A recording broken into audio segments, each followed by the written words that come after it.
And it's 5 things, really. It's firstly a government that is a conservative government that's fiscally responsible.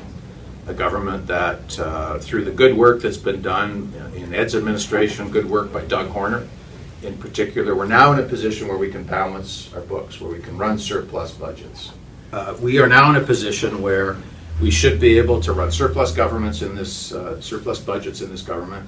We'll take 50% of the surpluses that we accumulate, we'll put them into our savings account. The other 50% we'll use to pay down debt and deal with the infrastructure that there's such a crying need for in the province.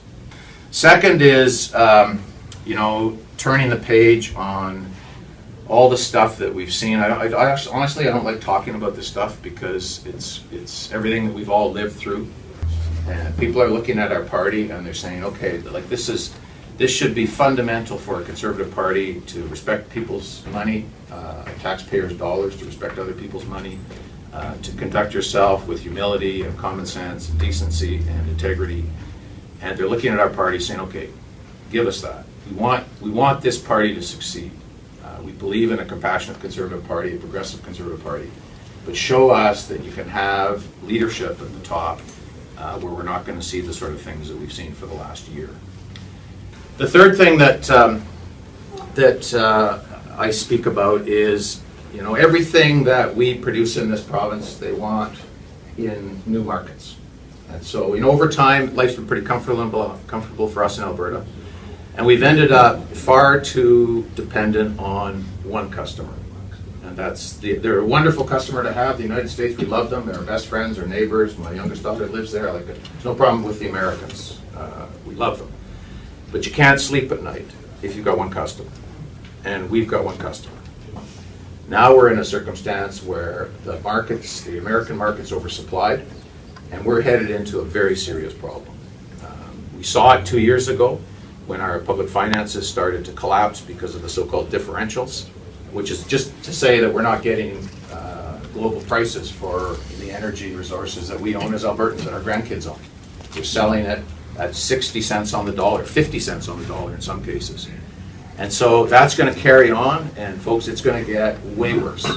It's going to get way worse starting in about 2018. And by 2020, the experts will tell you we're going to be hard-pressed some days to sell the stuff. If we don't get these markets opened up into the Asia-Pacific basin, we're not going to be able to sell our energy. And, it's not the same case with our agricultural products, but, for sure it's the same theme, and that's that the future market, all the expansion in the market is in places like Malaysia and Korea and Japan and China and Singapore and Shanghai, Beijing. That's where the market is going. And so we need to build out the infrastructure to the West Coast. We need these pipelines. We need more facilities at the Ridley Terminal to move our grain, make sure we've got cars to get our grain out of this province. We all lived through that this past year. And we've got to have markets open to us. And that's a big job of the government. I know the private sector is going to do all this, but at the end of the day, it's the job of the Alberta government working with the national government to open markets, to get relationships, even symbolic relationships in place. And I'll tell you this for sure, because I've lived it. Anybody who thinks that the pipeline companies on their own are going to get pipelines built to the west coast of Canada is dreaming in Technicolor, because it isn't going to happen. I've been there, I've been on the ground, I know the First Nations at the coast. There's 4 possible port locations north of Vancouver Island where you could put an oil port that would export Alberta's oil into the Asia-Pacific basin. There's only 4 facilities, every single one of them is controlled by First Nations. And so we're not going to get this done unless we have a partnership with the BC government and unless we have a partnership with First Nations at the coast of British Columbia. And the person that's going to drive that is going to be the Premier of Alberta. The 4th thing I talk about, which I'm pretty passionate about, is the environment.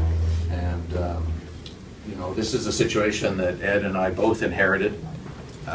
We got off our game a long time ago on this, and I'm not sure how it happened, but it did happen. And so we've got to get back on our game. And we were the first province back in Peter Lougheed's era to even have a Minister of the Environment. We're the first province to have modern environmental legislation. The most leading legislation in North America was in Alberta. And I've never met a single farmer or rancher in this province that isn't a compassionate conservationist. I mean, we love this place. None of us came here to pillage this place. We love it. That's why we've raised our families here. That's why we stay here. And so this should be easy for us. So we just have to get back on our game. We've got to lead on the environment. It's a big job. This is not a 4-year job. This is a 20-year job. We're in such a deep hole internationally that it's going to take 20 years of some pretty smart policies to get us out of that and back to where we need to be. The final thing that I speak about, which Albertans are speaking about, is basically the infrastructure that we have. And we've fallen behind. We've fallen behind very quickly, and it's the consequences of population growth. I mean, last year, as you know, we accounted for 100% of the job growth in Canada, our province. We are driving, as Ed said, we're driving the national economy completely. Without us, we would have been in negative growth in this country last year.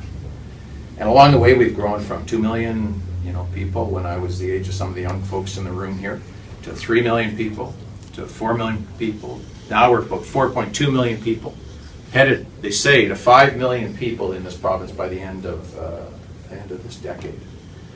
And along the way, we haven't kept up in terms of the infrastructure. We've been under some fiscal pressure. But we're in a circumstance now where we've got to get these schools built. We've got, the rural road system in this province is in the worst shape it's been in my lifetime. The last couple of years, it's really slipped. We've got to get caught up on that. We've got to get these schools built. And we're not keeping up in terms of taking care of our senior citizens. And we need to partner with our communities of faith as well as the private sector to build senior citizen homes more quickly. We've got to pretty much double the number of units that we're bringing on. Because really what Albertans are saying, everywhere you go in the province, they say the same thing. They say, okay, we're the wealthiest people in North America, and we've got all kinds of bright, young, talented people, homegrown, and people have come here from all over the place. And, we should be the best at public health care, public education, and taking care of our seniors, because that's really what life's all about at the end of the day, is how you raise your kids and get them educated, and what you do with your parents as they get elderly. And I was speaking yesterday to one of these reporters, and they said, well, I talked to one of the other people in the race, and they said it's deplorable because nobody's interested. I said, nobody's interested. I said, my birthday was yesterday. I met over 1,000 people in 9 public events. I finished the last one at midnight. There was 300 people in the room when I went home. So don't tell me nobody's interested. People are interested, but what they want is leadership. And they want to get this province on track. They want to see the Progressive Conservative Party that they used to know, and they want hope for the province.